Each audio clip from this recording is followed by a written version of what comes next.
நமஸ்தே கிளாஸ்மேட்களுக்கு வணக்கம். இன்னைக்கு இந்த வீடியோல என்ன பார்க்க போறோம் பாத்தீங்கன்னா, நடிகர் சங்க கட்டிடத்துக்கு கேப்டன் விஜயகாந்த் சாரோட பேர் வைக்கலாமா வைக்கக்கூடாதா அப்படின்னு ஒரு கருத்து வேறுபாடு ஒன்று நடந்துட்டு இருக்கு.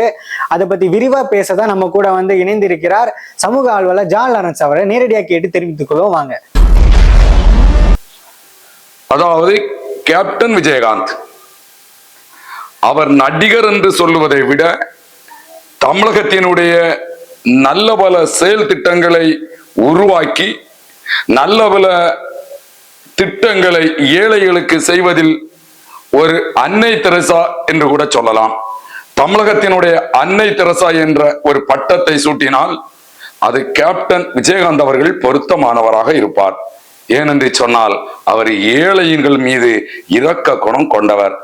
அன்னை தெரசா எப்படி இரக்க குணம் படைத்தவராக இருந்தாரோ, ஏழைகளுக்கு உதவி செய்தாரோ, அதை போன்று தமிழகத்தினுடைய அன்னை தெரசா கேப்டன் விஜயகாந்த் என்பதை பல சூழ்நிலைகளில் நாம் தெரிந்து கொள்ள முடிகிறது. ஏனென்று சொன்னால் ஏழைகளுக்கு இறங்கின ஒரு இரக்கம் நிறைந்த கொடைவள்ளல். இன்று தமிழகத்திலே இருக்கின்ற ஒரு கருத்து என்ன நிலவுகிறது என்று சொன்னால், நடிகர் சங்கம். இந்த நடிகர் சங்கம் என்ற ஒன்று இருந்ததா, எப்பொழுது இது மக்களுக்கு தெரிய வந்தது என்பதை இந்த தமிழ்நாட்டினுடைய இந்த உலக மக்கள் அனைவரும் தெரிந்து கொள்ள வேண்டிய விஷயம். அதாவது முதலிலே நாடக சங்கம் என்ற ஒன்று இருந்திருக்கிறது. இந்த நாடக சங்கத்திற்கு பலர் கதை எழுதுகிறார்கள், கதை ஆசிரியர்களாக இருந்திருக்கிறார்கள். நாடக சங்கம் என்பது பின்னாளில் நடிகர் சங்கமாக மாறியிருக்கிறது. இது அனைவருக்கும் தெரியும். ஆனால் தமிழகத்திற்கோ உலக மக்களுக்கோ நடிகர் சங்கம் என்ற ஒன்று இருக்கிறது என்று தெரியாது. அந்த நாடக ஆசிரியராக இருந்தவர்கள் பின்னர் நடிகர் சங்கத்திற்கு இணைந்து நடிகர்களுக்கு கதை ஆசிரியராக மாறி பல கதைகள் மூலமாக சில நடிகர்கள் பெரிய ஆட்களாக கதாநாயகர்களாக உருவெடுத்து பேரும் புகழும் சேர்க்கிறார்கள். இந்த கதை ஆசிரியர்களும் பேரும் புகழும் படைத்தவர்களாக மாறுகிறார்கள். ஆக கதாநாயகர்கள் பேரும் புகழும் உடையவர்களாக வலம் வருகிறார்கள், பல கோடி சம்பாதிக்கிறார்கள். இந்த கதை ஆசிரியர்களும் திரைப்படத்திற்கு கதை எழுதி கொடுத்த இந்த கதை ஆசிரியர்களும் பிரபலமாகிறார்கள். அதன் மூலமாக நாம் இந்த தமிழகத்தினுடைய ஆட்சி பொறுப்பு நடிகர் கதை ஆசிரியர்கள் என்ற பிம்பத்தில் இந்த மக்கள் ஒப்படைக்கிறார்கள். அப்படி ஒப்படைக்கும் பொழுது 3-4 முதலமைச்சர்கள் இந்த நடிகர் சங்கத்திலிருந்து இந்த தமிழகத்தை ஆண்டிருக்கிறார்கள்.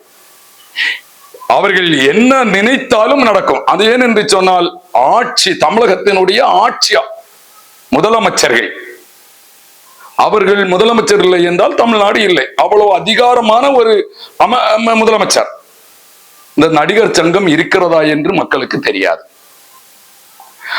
ஆக இந்த உலகத்தினுடைய நடிப்பினுடைய சிகரம் என்று பல கோடிகளுக்கு, பல லட்சம் கோடிகளுக்கு அதிபதியாக ஒருவர் இருக்கின்றார், டாக்டர் சிவாஜி கணேசன் அவர்கள். நடிகர் திலகம் சிவாஜி கணேசன் அவர்கள். அவர்களுடைய புகழ் பரவி கொண்டிருக்கின்ற நேரத்திலும் நடிகர் சங்கம் என்ற ஒன்று இருக்கிறதா என்று தெரியாது. ஒருவேளை எல்லா நடிகர்களுக்கும் துணை நடிகர்களுக்கும் இப்படி ஒரு சங்கம் இருக்கிறதா என்று கூட முழுமையாக தெரியும் என்று சொல்ல வாய்ப்பு இல்லை. இந்த தமிழகத்தில் ஒரு தலைமுறைக்கு கூட நடிகர் சங்கத்திற்கு என்று ஒரு சொத்து இருக்கிறது, ஒரு கட்டடம் இருக்கிறது என்று தெரியாது. இவ்வளவு ஆட்சி அதிகாரத்திலே உருவாக்கிவிட்ட நடிகர் சங்கத்திற்கு இந்த நடிகர் சங்கத்தில் இருந்து வந்த முதலமைச்சர்கள் என்ன செய்தார்கள் என்பதுதான் என்னுடைய கேள்வி.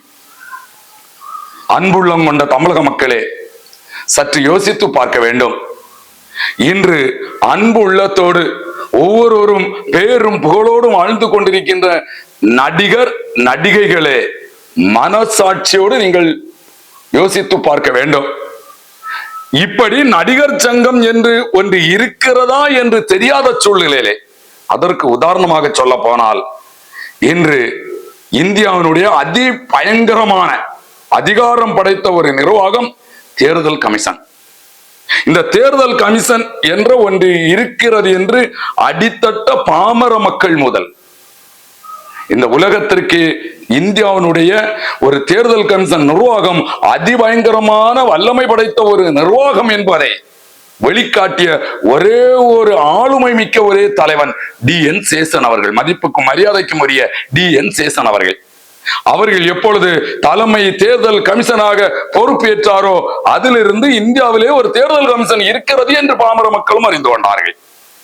அதே இடத்தில்தான் எப்படி இந்த ஒரு பெரிய நிர்வாகத்தை, அதிகாரம் படைத்த ஒரு பெரிய நிர்வாகத்தை பாமர மக்களுக்கு வெளிச்சம் போட்டு காட்டினாரோ அதே போன்று நடிகர் சங்கம் என்ற ஒன்று இருக்கிறது என்று வெளி உலகத்துக்கு காட்டியது யார்? நீங்கள் யோசித்து பார்க்க வேண்டாமா? அன்புள்ளம் கொண்ட நடிகர்களே, கேட்கிறேன், யோசித்து பாருங்கள். பொதுமக்களே யோசித்து பாருங்கள். தமிழக மக்களே யோசித்து பாருங்கள். தமிழகத்தில் இருக்கின்ற அரசியல்வாதிகளே மனோசாட்சியோட யோசித்து பாருங்கள். இந்த நடிகர் சங்கம் என்ற ஒன்று இருக்கிறது என்று வெளி உலகத்திற்கு தெரியப்படுத்தியது யார்? கேப்டன் விஜயகாந்த் அவர்கள் நடிகர் சங்கத்தினுடைய தலைவர் ஆகிறார். இந்த தலைவர் ஆன உடனே தன்னிடம் ஒப்படைக்கப்பட்டிருக்கின்ற பொறுப்பு எப்படிப்பட்டது என்பதை உணர்கிறார். அதிலே அவருடைய ஆளுமையை, அவருடைய திறமையை, அவருடைய சிந்தனையுடைய செயல்திறனை அதன் மூலம் முதலில் வெளிக்காட்டுகிறார். எப்படி என்று சொன்னால், நடிகர்கள் இருக்கிறார்கள், தன்னை தேர்ந்தெடுத்து விட்டார்கள். ஆனால் அவர்களை ஒன்றிணைக்கக்கூடிய நடிகர் சங்க கட்டிடம் இருக்கிறதா என்ற கேள்வி எழுகிறது. எங்கே கூட்டம் நடத்துவது, எங்கே சந்திப்பது? தேடுகின்றார்கள் நடிகர் சங்கத்தை, கட்டிடத்தை. நடிகர் சங்க கட்டிடத்திற்கான பூமி எங்கே என்று தேடுகிறார்கள். அடுத்தவன் கையில் இருக்கிறது. யோசித்து பாருங்கள். அடுத்தவன் கையிலே அடைமானம் வைத்து விட்டார்கள். அந்த சங்கத்தை இந்த 4 முதலமைச்சர்களும் மீண்டிருக்கலாமே. அந்த சங்கத்தை, இந்த கட்டிடத்தை, அந்த சங்க கட்டிடத்தினுடைய சொத்தை அடைமானம் வைத்த பொழுது இந்த 4 முதலமைச்சரும் இந்த நாட்டினுடைய நடிப்பின் சிகரம் என்று சொல்கின்ற பல கோடிகளுக்கு அதிபதியாகிய நடிகர் திலகம் சிவாஜி கணேசன் அவர்களும் உதவி செய்து அந்த சங்கத்தை காப்பாற்றி இருக்கலாமே. கொதித்து போகிறார் கேப்டன் அவர்கள். நான் தலைவராகி விட்டேன். இந்த நடிகர் சங்கத்தினுடைய கட்டிடமும் நடிகர் சங்க பூமியும் அடுத்தவன் கையில் எல்லாம் இருக்கு. இதை எப்படி மீண்டெடுக்க வேண்டும்? அதற்கு வழிமுறைகளை மேற்கொள்கிறார். பெரிய பெரிய மகான்கள், பெரிய பெரிய ஆளுநர்கள் இருந்தும் இந்த நடிகர் கட்டிடத்தை சங்க கட்டிடத்தை காப்பாற்ற முடியவில்லை என்ற வேதனையோடு எல்லா நடிகர்கள் மத்தியிலே அவர் பேசுகிறார். இது சாதாரண விஷயம் அல்ல. முதலில் நீங்கள் யோசித்து பார்க்க வேண்டும். எல்லா நடிகர்களையும் ஒன்றிணைப்பது என்பது மிகவும் பயங்கரமான கஷ்டமான செயல். எல்லா நடிகர்களும் இவருடைய சொந்த தொழிலை விட்டுவிட்டு வீடு வீடாக சென்று எல்லா நடிகர்களையும் அழைக்கிறார். நம்முடைய கட்டிடத்தை காப்பாற்ற வேண்டும். நான் நடிகர் சங்கம் தலைவர் ஆனது மட்டுமல்ல, இந்த சங்கம் காப்பாற்றப்பட வேண்டும், நமக்கு என்று ஒரு இடம் வேண்டும் என்று எல்லாரையும் ஒன்றிணைத்து கலை நிகழ்ச்சியின் மூலமாக பாருங்கள். சிலர் அழைத்த பிறகு கூட போகாமல் இருக்கின்றிருக்கலாம். ஆனால் இவர் ஒவ்வொரு சின்னவர் பெரியவர் என்ற வேறுபாடு வித்தியாசம் இல்லாமல் அந்த கட்டிடத்தை மீட்டெடுப்பதற்கான, அந்த நடிகர் சங்க சொத்தை மீட்டெடுப்பதற்காக முயற்சி செய்து வீடு வீடாக சென்று அவர்களை அழைத்து ஒன்றிணைத்து வெளிநாட்டில் கலை நிகழ்ச்சி நடத்துகிறார். கலை நிகழ்ச்சி நடத்திய பிறகுதான் எதற்காக கேப்டன் அவர்கள் வெளிநாடுகளிலே சென்று எல்லோரையும் சேர்த்து கொண்டு போய் கலை நிகழ்ச்சி நடத்தினார் என்பது பிறகு மீடியாக்கள் மூலமாக வெளியில் வருகின்றது. அந்த பணத்தை வைத்து அந்த நடிகர் சங்க கட்டிடத்தை மீட்டு அடுத்தவன் கையில் இருந்த கட்டிடத்தை நடிகர் சங்கத்துக்கென்று மீட்டெடுக்கிறார். இந்த இடத்துல நீங்கள் யோசித்து பார்க்க வேண்டும். அருமையான தமிழ்நாட்டு சகோதரர்களே, கேப்டனுடைய கொடையும் ஆளுமை திறனையும் எத்தனை மகான்கள் உருவாக்கிய நடிகர் சங்கம், 4 முதலமைச்சர்களை தந்த இந்த நடிகர் சங்கம், ஒரு சவாலியர் நடிப்பின் சிகரம் சிவாஜி கணேசனுடைய பேரும் புகழும் உருவாக்கிய இந்த நடிகர் சங்கம் முகவரி தெரியாமல் இருந்த பொழுது முதல் நடிகர் சங்கத்தை மீட்டெடுத்து அதற்கென்று ஒரு சேமிப்பு கணக்கையும் தொடங்கி அதிகப்படியான பணத்தை, மீதம் இருந்த பணத்தை வங்கிகளிலே போடுகிறார். நடிகர் சங்கத்தின் பயன்பாட்டிற்காக வங்கியில் கணக்கு தொடங்கி அங்கே போடப்படுகிறது. இது நாடறிந்த உண்மை. அதன் பிறகுதான் நடிகர் சங்க கட்டிடம் அடைமானத்தில் இருந்தது. அதை நடிகர் நடிகர் சங்கத்தின் தலைவராக வந்து கேப்டன் அவர்கள் காப்பாற்றி விட்டார் என்று எல்லோரும் புகழ்ந்தார்கள். அதோடு அதை மறந்துவிடக்கூடிய சூழ்நிலையிலே இன்று தள்ளப்பட்டிருக்கிறது. நடிகர் சங்கத்தை மீட்டெடுத்ததோடு அவர் விடவில்லை. சங்கத்திலே பேர் இல்லாமல் இருந்த நடிகர் நடிகைகளை, துணை நடிகைகளை, துணை இயக்குநர்களை சங்கத்தில் உறுப்பினராக்குகிறார். எவ்வளவு முகம் அலர்ச்சியோடு சில துணை நடிகர்களும் துணை இயக்குநர்களும் நாங்கள் கேப்டன் வந்த பின்னால் எங்களுக்கு நடிகர் சங்க உறுப்பினர் அட்டை கிடைத்தது என்ற ஒரு அங்கீகாரம், நடிகர் நடிகை என்ற ஒரு அங்கீகாரம். யோசித்து பார்க்க வேண்டாமா நீங்கள்? இந்த துணை நடிகர் சங்கம் என்ற ஒரு அங்கம் கிடைத்த பின்னால் தான் நீங்கள் முழுமூச்சாக அங்கே உறுப்பினராகிறீர்கள். அதோடு அவர் விடவில்லை. இந்த உறுப்பினர்களில் யார் யாருக்கு என்ன செய்ய வேண்டும், நலிவுற்றவர்களுக்கு என்ன வேண்டும், இந்த சங்கத்தில் ஏதாவது ஒரு பிரச்சனை வந்தால் முன் ஒரு நபராக சென்று துணிச்சலுடன் அந்த பிரச்சனையை சந்திக்கக்கூடிய ஒரு மாவீரனாகவும் நடிகர் சங்கத்துக்கு திகழ்ந்தவர் தான் கேப்டன் விஜயகாந்த் அவர்கள்.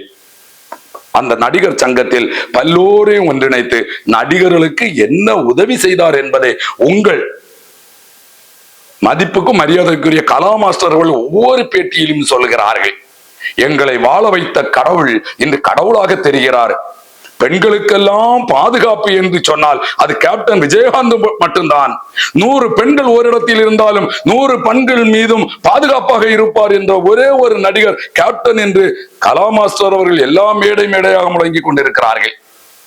எல்லா நடிகர்களும் இந்த தமிழகத்தில் இருக்கின்ற கொஞ்சம் சீனியர், அதாவது கொஞ்சம் முதிர் வயதை எட்டியவர்கள் அத்தனை பேரும் கேப்டனை பற்றி பேசாத நடிகர்களே இல்லை. கேப்டன் இல்லை என்று சொன்னால் இந்த நடிகர் சங்கம் இல்லை என்று உங்களுடைய தனிப்பட்ட கருத்தை மீடியாக்களுக்கு பேட்டி கொடுக்கிறீர்கள். எங்களுக்கு வாழ்வு தந்தார் என்று சொல்லுகிறீர்கள். எங்கள் பிள்ளைகளுக்கு உதவி செய்ததற்கு, திருமணத்தின் போது உதவி செய்ததற்கு முன்பணம் தந்தார் என்று சொல்லுகிறீர்கள். ஏன் இதை நீங்கள் இப்பொழுது மறந்தவர்களாக இருக்கின்றீர்கள்? எதற்கு இதை நடிகைகளிடம் கேட்கிறேன் என்று சொன்னால், இப்பொழுது பெரும்பாலாக வருகின்ற ஒரு கருத்து, நடிகர் சங்க கட்டிடத்திற்கு யார் பெயரை சூட்டுவது? இந்த பெயர் சூட்டு விழாவை கருத்துகள் நடக்கின்ற பொழுது எந்த முருகன் என்று எனக்கு தெரியவில்லை. பூச்சி முருகன் என்று சொல்லுகிறார்கள். அவர் பூச்சியா, விஷப்பூச்சியா, நல்ல பூச்சியா, இல்லை அடுத்தவனுடைய இரத்தத்தை உறிஞ்சி குடிக்கின்ற ஒட்டுண்ணி பூச்சியா, இல்ல விஷக்கிருமி பூச்சியா, எந்த பூச்சி எனக்கு தெரியவில்லை. அங்கே ஒரு பூச்சி வருகின்றது, கரையான் பூச்சை போல.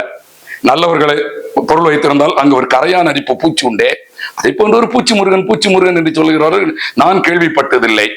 ஆனால் இப்பொழுது அந்த பூச்சி முருகன் என்ற அந்த விஷக்கிருமி பூச்சி உள்ளே நுழைந்து ஒரு சில பேட்டிகளை கொடுக்கிறது. ஏதோ ஒரு அரசியலுக்கு கைக்கூலியாக உள்ளே பலரை ஆதாயப்படுத்தி கொண்டிருக்கிறார். இந்த அரசியல் எதை இந்த நடிகர் சங்கத்திற்கு வர வேண்டும்? யோசித்து பாருங்கள். இந்த நடிகர் சங்கத்தில் இருந்தவர்கள் அரசியலை உருவாக்கி அரசியல் கட்சி தலைவர்களாக இருந்து முதலமைச்சரானார்கள். அப்பொழுது நீங்கள் அவர்களிடம் சொல்லியிருக்க வேண்டும், இந்த ஊச்சி முருகன், இந்த விஷக்கிருமியாக பூச்சி முருகன், மற்றவர்களுடைய ரத்தத்தை உறிந்து குடிக்கக்கூடிய பூச்சி என்று சொல்லப்படுகின்ற இந்த பூச்சி போன்றது, இந்த பூச்சி முருகன் சொல்லி இருக்க வேண்டாமா? நடிகர் சங்கத்தை மீட்டு தாருங்கள் என்று கேட்டிருக்க வேண்டாமா? இந்த கேப்டனுடைய மறைவுக்கு பின்னால் அவரால் பாதுகாக்கப்பட்டு உங்களுக்கெல்லாம் வரப்பிரசாதமாக தரப்பட்ட அந்த நடிகர் சங்கத்திற்கு ஏதோ ஒரு அரசியல் சாயம் பூசுவதற்காக இங்கே பூச்சி முருகன் பேசுகிறதாக பத்திரிகைகள், ஊடகங்கள் பெயர் வெளியில வருகிறது. உன்னுடைய பேரு இதுவரை எங்கே இருந்தாய்? இந்த பேர் சூட்டுவதிலே நீ ஏதோ ஒரு அரசியல் தூண்டுதலால் உள்ளே வந்து கோஷ்டி உண்டாக்குகிறாய். அதாவது ஏதோ அரசியல் தலைவருடைய பெயரை வைக்க வேண்டும் என்பது ஒரு கருத்து நிலவுவதாக பத்திரிகை வருகிறது. நான் கேட்கிறேன், பூச்சி முருகன் அவர்களை இதுவரை எங்கே இருந்தீர்கள்? நீங்கள் யார்?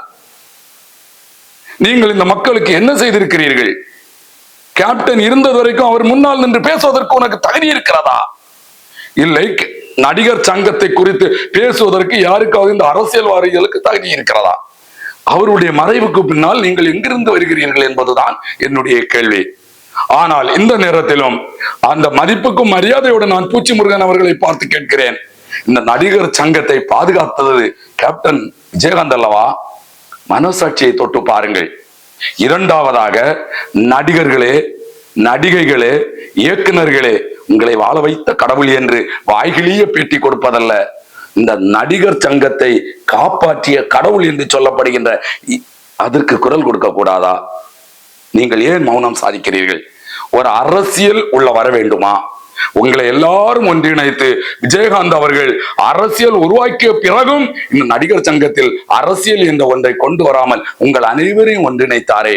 இந்த நேரத்தில் கேப்டன் அவர்கள் செய்த தொண்டிற்காக உங்கள் பிள்ளைகளை நீங்கள் வாழ வைக்க, உங்களை ராஜா ராணியாக வலம் வர செய்தாரே.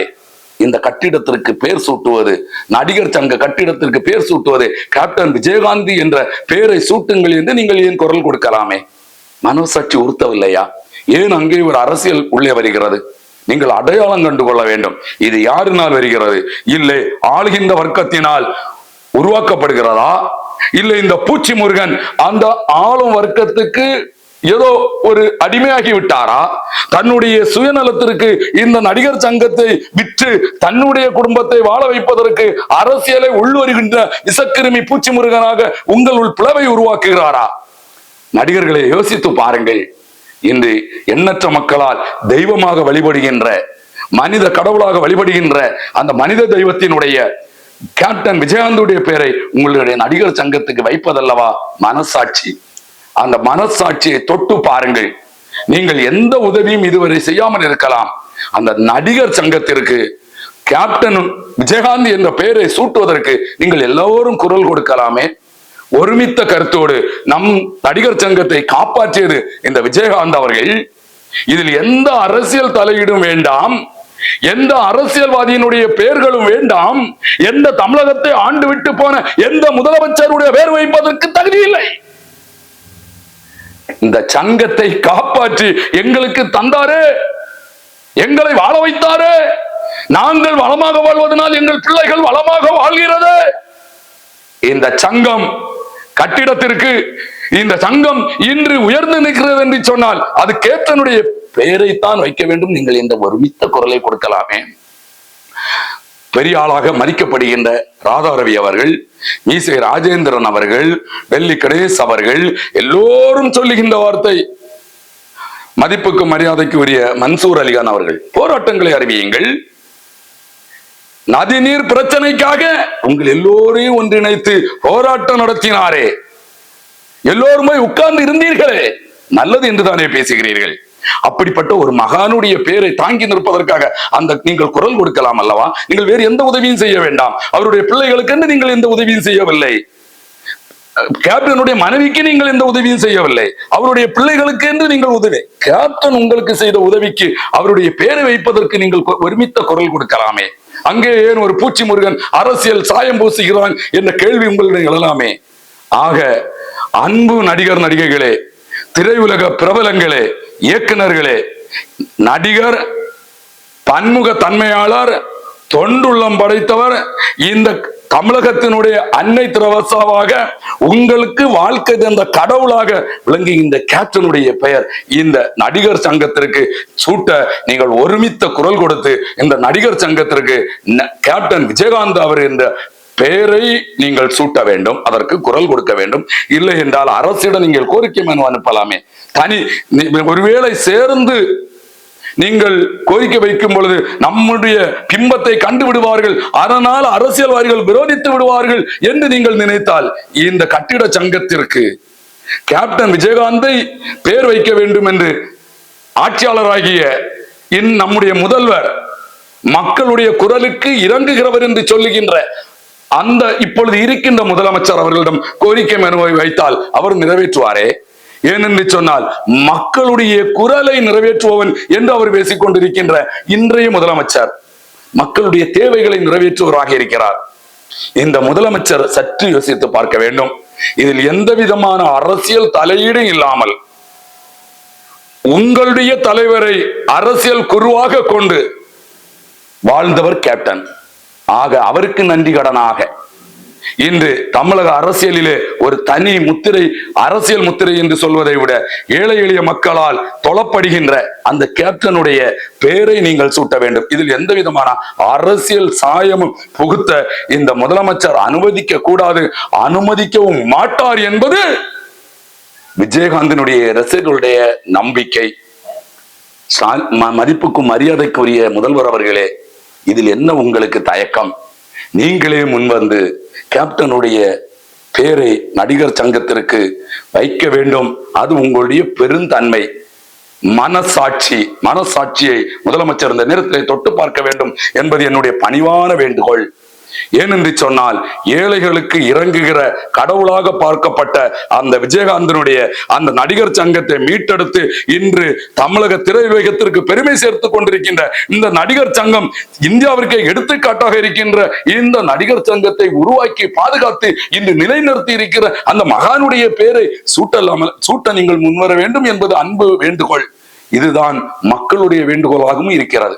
நான் பல இடங்களிலே வருகின்ற பொழுது, பல இடங்களிலே மக்கள் பேசுகின்ற பொழுது, இன்று தமிழகத்தினுடைய ஒரு நல்ல ஒரு தலைவனாக இருந்து மறைந்த நடிகர் சங்கத்தை காப்பாற்றிய கேப்டனுடைய பெயரை முதலமைச்சர் வைப்பார் என்று நம்புகிறார்கள். அந்த நம்பிக்கையை நீங்கள் வீணடிக்காமல், எந்த விதமான அரசியல் சாயமும் பூசாமல், கேட்பவர்களுக்கு இறங்குகின்ற ஒரு நல்ல மனிதராக வலம் வந்து கொண்டிருக்கின்ற என்னுடைய அன்புக்கும் பண்புக்கும் பாசத்திற்குரிய முதலமைச்சருடன் நான் வேண்டுதல் வைக்கிறேன். மக்களுடைய சார்பாக இந்த மீடியா மூலமாக கேப்டன் விஜயகாந்தனுடைய பெயரை சூட்டப்பட வேண்டும். ஒருவேளை நீங்கள் சூட்டவில்லை என்று சொன்னால் மனசாட்சி தொட்டு பாருங்கள். நீங்கள் மனோசாட்சிக்கு கட்டுப்பட்டவர்கள். மனோசாட்சி, இந்த மனோசாட்சி சாகடிக்கப்படுமேயானால், இந்த மனசாட்சி உங்களுக்கு இல்லை என்று சொன்னால், இந்த தமிழக மக்கள் மிகவும் கொதித்து எழக்கூடிய ஒரு சூழ்நிலையில் இருக்கின்றது. ஏனென்று சொன்னால், அவர்கள் கொதித்து எழுகிறார்களோ, போராட்டம் நடத்துகிறார்களோ, விண்ணப்பம் தருகிறார்களோ, ஆனால் மனசாட்சி சாபமிடும்.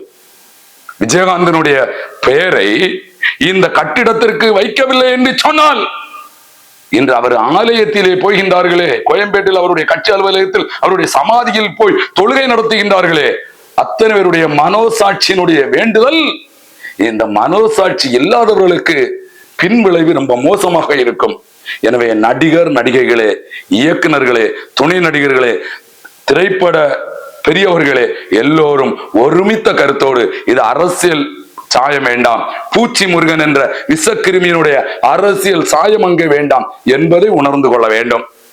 இதற்கு முதலமைச்சருக்கு, இப்பொழுது ஆளும் அரசிற்கு கேப்டன் விஜயகாந்தினுடைய பெயரை குறித்து கட்டிடத்திற்கு அவருடைய பெயரை வைக்க வேண்டும் என்ற உணர்வு உங்கள் மனதில் இருக்கின்ற, இந்த தமிழக மக்களில் இருக்கின்ற உணர்வு மனுக்களாக, சில போராட்டங்களாக தமிழக அரசிற்கு தெரிவிக்க வேண்டும். இது விஜயகாந்தினுடைய ரசிகர்களுக்கு அனைவரும் முன்வர வேண்டும். ரசிகர்களுக்கு நான் வேண்டுகோள் வைக்கிறேன். நம்முடைய தமிழக திரையுலக நடிகர் சங்க கட்டிடத்திற்கு, நடிகர் சங்கத்தை காப்பாற்றி மீட்டெடுத்து இன்று வானளவிய கட்டிடத்தோடு பேர் விளங்கும்படியாக இருக்கின்ற அந்த நடிகர் சங்கத்தை காப்பாற்றிய கதாநாயகன் கேப்டன் விஜயகாந்தனுடைய பெயரை தான் வைக்க வேண்டும் என்று தமிழகத்தில் இருக்கின்ற அத்தனை நல்லுள்ளம் படைத்த மனிதர்களும், கேப்டனுடைய ரசிகர்களும் தலைமையினுடைய அனுமதியை பெற்று பல போராட்டங்களை நடத்தி நம்முடைய அன்புள்ளங்கொண்ட தமிழக முதலமைச்சருக்கு தெரிவிக்க வேண்டும். தமிழக முதலமைச்சர் இதில் தலையிட்டு எந்த அரசியல் சாயமும் இன்றி நடிகர் சங்க கட்டிடத்திற்கு கேப்டன் விஜயகாந்த் அவர்களை பெயரை சூட்டுவார் என்ற நம்பிக்கையோடு உங்களுக்கு அவை முன் தலை வணங்குகிறேன். நன்றி. இந்த வீடியோ உங்களுக்கு பிடிச்சிருந்ததுன்னா லைக் பண்ணுங்க, ஷேர் பண்ணுங்க, கமெண்ட் பண்ணுங்க, சப்ஸ்கிரைப் பண்ணுங்க அண்ட் பக்கத்துல இருக்க பெல் ஐகானை கிளிக் பண்ணுங்க. Bye bye.